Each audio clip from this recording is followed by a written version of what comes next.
what they're saying. Now, I should, as a journalist, be able to pester them and ask them to explain it clearly and simply so that I can write it clearly and simply. A lot of journalists don't do that nowadays. You know, they don't. You're not trained to pester and to ask questions. It's impolite, apparently. But you have to do it. It has to go through your brain first before it can come out in print. And it doesn't. So the result is you get these stories where these vague quotes are given from some doctor or scientist or whatever.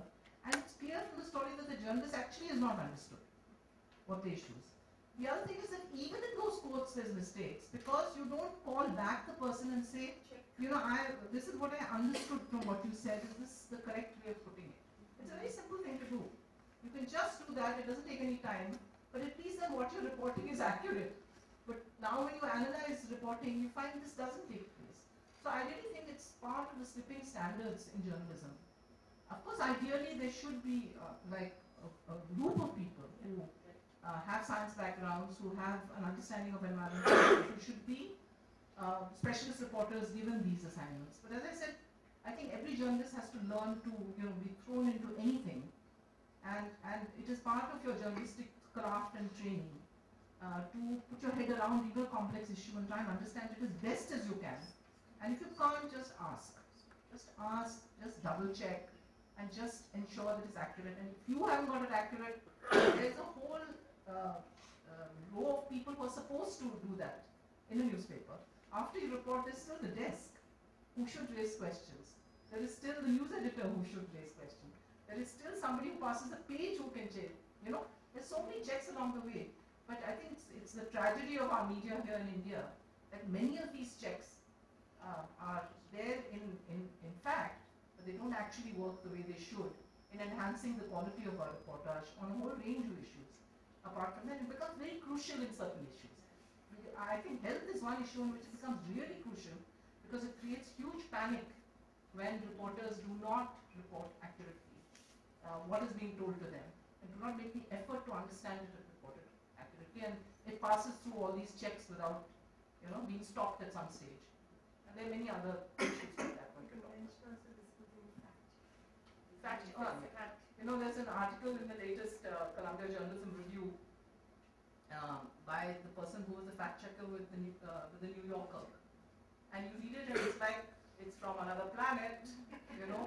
Fact checker? Who is that? What is that? You know, and I've been a journalist for 40 years, so no fact checkers. There is no fact checking in Indian newspapers, magazines, what have you. Nothing, zero fact checking, and I think that is, you see it in the quality of the stuff. Because, you know, we're all human, we make mistakes. I mean, you're writing at speed sometimes against a huge deadline in a noisy newsroom with 10 people shouting on the phone. Of course you'll make a mistake. There should be a system where these things are double checked so that what finally appears in print does not have those mistakes. And the trouble is because those newspapers and what we write is there for people to consult later when they're writing about things, you know, and for all time these mistakes are there then. And they're repeated because we refer to the same things to write yet again. And so the same mistake is repeated over and over again because initially there was no fact checking.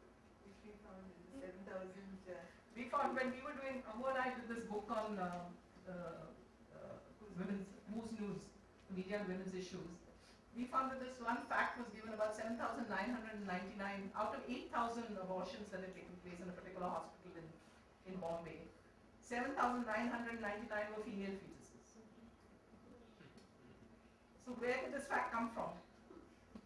Nobody knows, but it was repeated in all the newspapers over and over again. Until today, we actually don't know where it came up from. We know the name of the hospital. We know the name of the hospital. There are two more questions, one here, Pushpa, and then one there. I'll just come to you in a second. Only questions, no points. Okay, you can make an observation. Just to add to what Kalpana was saying, actually, though it's assumed that it's impolite, you know, people appreciate on the ground if you ask them a lot of questions, especially on issues which are not covered or written about much. Pushpa, introduce yourself now. Okay, sorry. Well, I'm a freelance writer based in Bangalore. Independent journalist is how it goes. But you can't be totally independent too, so that's why freelance is better. So anyway, yeah, so they do appreciate, and actually, they're willing to say, they say sometimes come back, call us back, but they're more than willing to give, especially on health, science and all that. The other thing was that, it's interesting because, I know a few of the scientists who have talked against the nuclear thing, whether, Professor Chokshi, and they will more than once say, because they're self-respecting scientists, I guess, that I'm not a nuclear energy expert, but I'm willing to give this opinion. And with due respects to Dr. Abdul Kalam and the like, he is a missile scientist, so why is he talking and then, so I think these are also some fundamental questions that we should be raising. Okay, and last point, Kalpana, now that I have the mic, you talked a little bit about the women who are there, and like many of these movements, women often tend to spearhead and don't get that kind of space or voice. So is there something more that you want to add, as in, you said about how they leave the whole place and then go and sit there and then do that. But in terms of some of the, attacks which have happened, and then they, I think mercilessly also attacked women and children, how have they responded to that?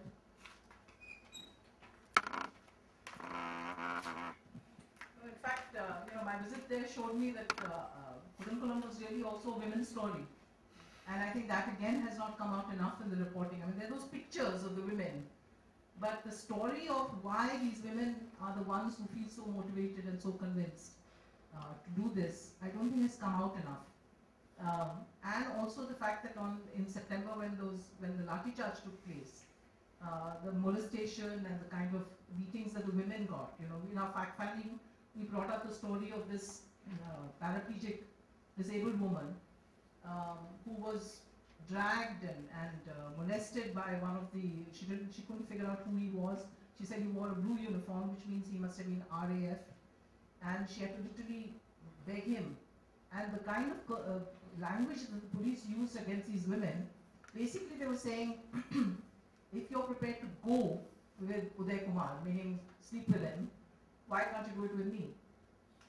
This is the kind of thing, they would go into the villages and pull out these women and say this, and to many of the young women. And none of this was reported, and it's like targeting women specifically on something like this, which is an issue of a much wider thing. And I think that is a story that was completely missed out. And I think the other thing is, apart from the women, I think the human rights angle on this whole issue was also missed out, because we have a right to protest. We are citizens of this country, and it was a peaceful protest, and the violence was from the state. It's very clear from the beginning. So why is that right to protest? Why are people who are protesting of this kind made to live literally in a police state, as this you were saying? Even reporters can't approach the police station, and you go in there and there are these posse policemen everywhere, and it's really scary. If I was a resident of any of those villages, I'd be afraid to walk on the road, because you don't know. I had to take the 3 reporters along with me from other newspapers. Yeah. Because police didn't allow us to enter. And we also, because we were a group, we felt safe, but I think individually, if any of us had to go, we would have felt the same kind of fear and uncertainty. And I think, why? When it's just a protest, when people are questioning, should this happen? It's ridiculous, and it's something that should be exposed by the media, It may be happening in some part of South India, but it's like, in this country, if it was happening in Jantar Mantar, there are human rights violations. It's happening in Gorakhpur, you just forget about it, I think, this girl in red. Can you introduce yourself? Ma'am, good afternoon. My name is Devashri. I'm from IIJNM. Ma'am, I wanted to just ask, do you think even journalists, if they want to state some facts, they're asked not to do it by news agencies they're working with the editor? Do you think it's such sort of pressure they face? Even though they get hold of a story, they can't do it? I don't want to discourage you, but unfortunately it's true. Because it depends on the orientation. Each newspaper has its particular, set of core values. And add on to that. yeah, so Really true, because the one which I went, it never came out as a Never report. came out. The reason why I told there are several human rights groups in Karnataka, let's cover it. yeah, Why there? why would put it? So it is true that it does happen, that there are not only that you're told not, because I think the job of a reporter is, regardless of what your newspaper might or might not be interested in, you have to file the story. You know, Even though it doesn't get published. it doesn't matter. Yeah. And I'll tell you why. I'll tell you why. Because as a journalist, what I have learned is from going to the spot and reporting, regardless of whether my story or how much of my story was published. So today I'm able to talk about these things and write about these things because I have seen and reported. That is the advantage we have as journalists, and we must use it fully when we're in the newspaper. It doesn't matter, let them junk it.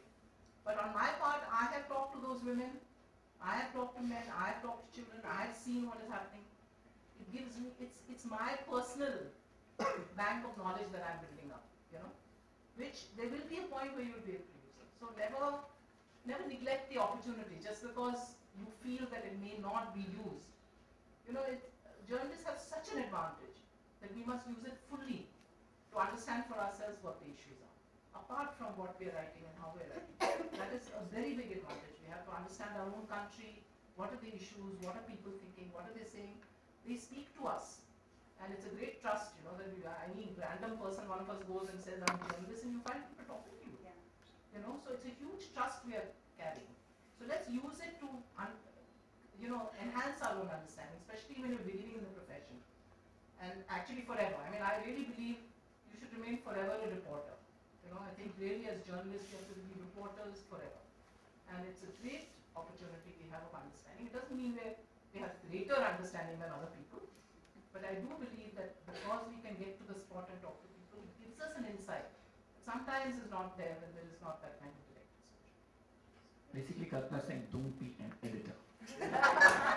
There's a question on the back. Just to add to it, I just wanted to, don't you think that today, to answer the same question, today it is also possible that it's not completely dead because you can put it on social media. Correct. Social media, Yeah. that's true. So we Yeah, take we a have question from alternatives which we didn't have in our time. Yeah. Can you introduce yourself?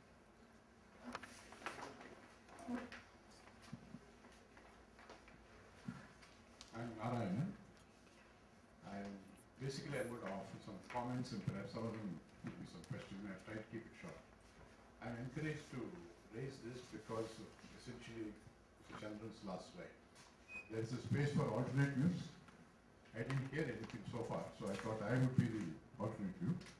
And of course, perhaps I can contribute to some depth of coverage issue also. To begin with, I want to start with the last one first. That is, we talked about Abdul Kalam's intervention in the Kodamkulam controversy and how he spent 20 minutes. How he spent 20 minutes and declared. I would suggest that that kind of a thing is a bit unfair. By itself. The reason is, he was probably saying this of Abdul Kalam. I've heard this said about myself because I need to introduce myself. I'm a bad guy. I'm a scientist.